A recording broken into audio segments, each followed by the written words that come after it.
السلام عليكم ورحمة الله وبركاته. الشمار كفوني كم جرتنا كاف يا سنين جتا أنا جاكوتي سنوا كم جرتان فيا كيساني بقى جراتن هندي كيسانو سنين جتا أنا سنة جاكوت الحمد لله رب العالمين. أصلا رابع دي فما يا دلقا ما في جتولا وام براتي في ميتي خنافو بقى جراتنا كسموري ماتي نفتاتن قالتو ما سنين جتا هندي كيسانو أكسمو مو وري ماتي أكهرواتي تنافتا جرتاني اللي ويلكم عندي كيسانو هدونا فقلتو ما وري لايكي وثاني وري يادنا وري سيتاني وريني ما كفيتان جتان اسمه كيساني راكم كابو لكن أنا جاكوتي أسمانو قافتك هاجو تكجت تخنت ورالا يوبلو أنك أولين نزلوا كشمال راستاتي كان نيراستاتي وري فيديو كان كورا جيفتو وانت سنين جت بربادي مال نسني فكاتي كرا ديمتو تكو نمسي مرة أونك أبو كرا ديمتو tokko namni si mar'u yookiin immoo karaa deemtu tokko irratti fakkeenya sunitti hime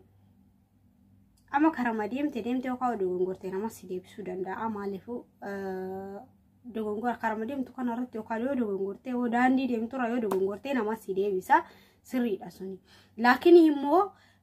guutumaan guututti ka'umsa irraa kaatu namni siif ibsuun qabu namni sitti muun qabu ka'umsa irraa kaate sin irraa oo namni kaasitti muu ta'e karaa irra deemtu san ati namuma san qabatee deemta waan ta'eef jecha dhumarrammoo maal ta'a deemta beektaa dhumarrammoo yoo namni sun karaarraa ka deebu ta'e atillee karaarraa deebita maaliifuu akkasuma ilaalchaan qabadhee dhufe maalin isinii fakkaate waan hojjetu tokkoo fi waan daliitu guutumaan guututti isaatu jecha yookiin ilaalcha namaatiin yookiin immoo daandii namni tokko qabatee yookaan deemtu ta'ee maal ta'a deemta duubatti hafaa deemta ilaalcha sammuu kan keetii fi ilaalcha karaa irra deemtu tokko ilaalcha mataa kan keetii sammuu kan keetiin deemi waan daliitu kamuyyuu sammuu kan keetiin itti yaadii deemi nama qabatee yaani jechoota namaatii fi ilaalcha namaatii fi daandii namni sun waan kana godha jettee atillee yookaan irra deemtu ta'e baay'ee rakkisaadha maali yoo jettu ta'e namni suni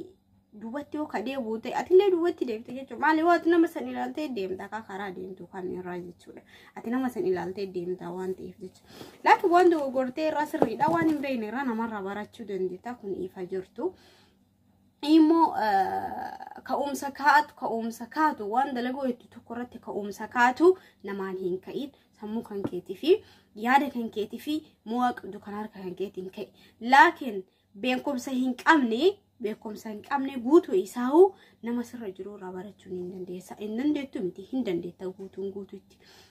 waan hin beekne tokko guutuu waan barnoota hin qabne tokko guutuu namni kamiinuu garaa haadha ofiitti hin baranne garaa haadha ofii keessaa gizee jiru san fidatee hin dhufne kan hin beeku kan hin har'a guyyaa har'aa beekumsa qabu nurra jira jennee ni yookiin itti hinaafuu dandeenyu kun hundinuu eessa addunyaa tanarra dhufeeti garaa haadha isaa keessaa bayeetiin ka barachuu danda'e jechuudha kanaafuu nullee ilaalchi nu qabachuu qabnu karaa nu irra deemuu qabnu maali ilaalcha sammuu namaa yookiin jechoota namaa yookiin immoo namni sun waan san godha jettee itti hin tattaafatiin maaliif kun ilaalcha namaatiin hin deemin jechuudha ka'umsa irraa dhufe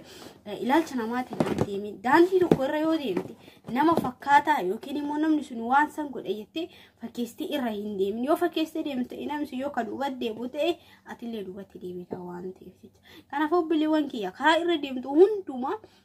deemtu hundumaa ka'umsa sammuu kan keetiin kaadhu namni ijaan hin agarree fakkeenya isinitti hime namni ijaan agarree namni karaa irratti haamarra uumee ilaalcha sammuu isaatiin deema maali yoo kayyatin ta'e ati garuu sirriidha inni waan hin argineef jecha ati ni argita garuu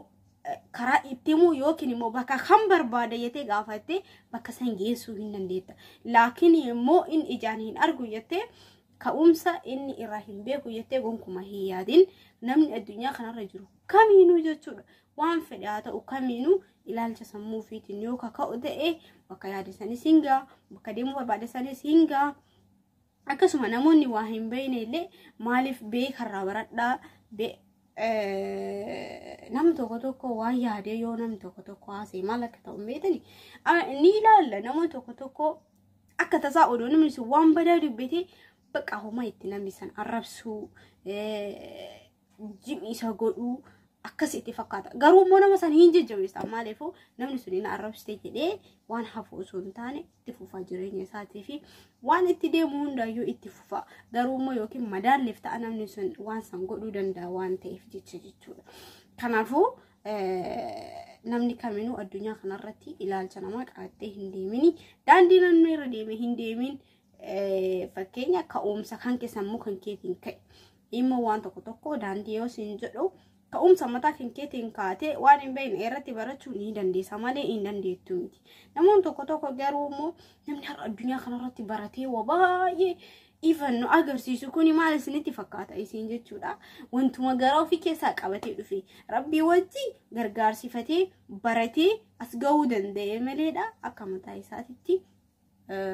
onoo miti. Garaa haadha isaati qabatee hin dhufne namni kaminuu jechuudha. Kanneen har'a addunyaa irratti beekamu guutuun isaatu dhugaa yoo walitti himne qabatee hin dhufne. Baratee akkuma kee dhalatee akkuma kee ji'a sagal guutuu garaa haadha isaa keessa taa'ee moo taa'ee achi booda barnoota isaa sanii itti fufee rabbi wajji gargaarsifatee itti fufee baratee har'a immoo nu barsiisuu danda'a. Nuti immoo itti hinaafuun ala irraa barachuu maaliif nu dhibdee gaafii nattaate. Namoonni tokko nama barsiisuu jajjabeessuu osoo hin taane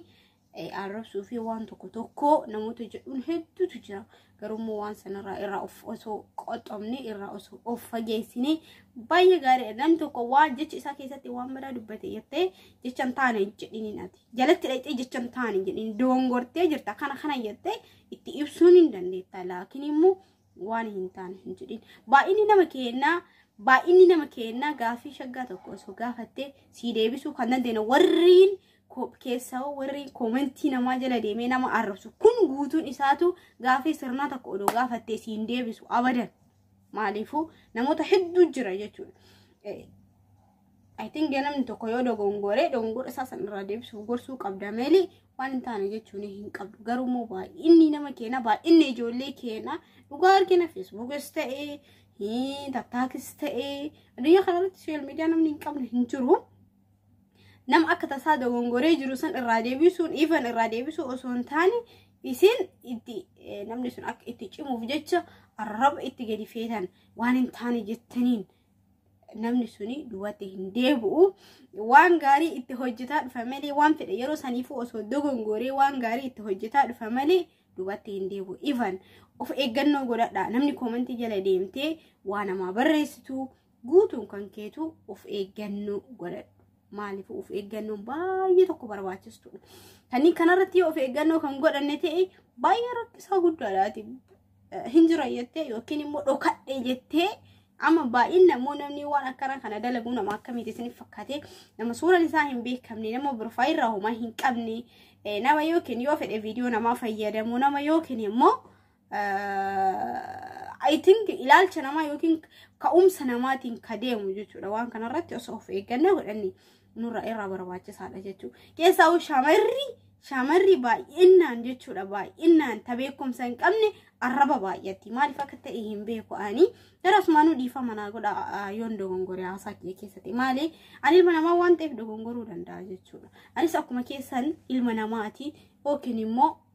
waa beeke jechaa miti jecha kam baay'inni nama keenyaa maaliif akka wal arrabsinu irraa na dhibde jechuudha. Of eeggannoo godhadhaa nam tokko waan tokko yoo dalage nama sanii yoo yaan isaa yoo wanti inni dalagu sus hin taane yaada gaarii tokko barreeffadhu jala bahi malee arrabsuu ati akkana ati akkasii baay'inni nama keenyaa waan akkana kun nurraa hin eeggamu.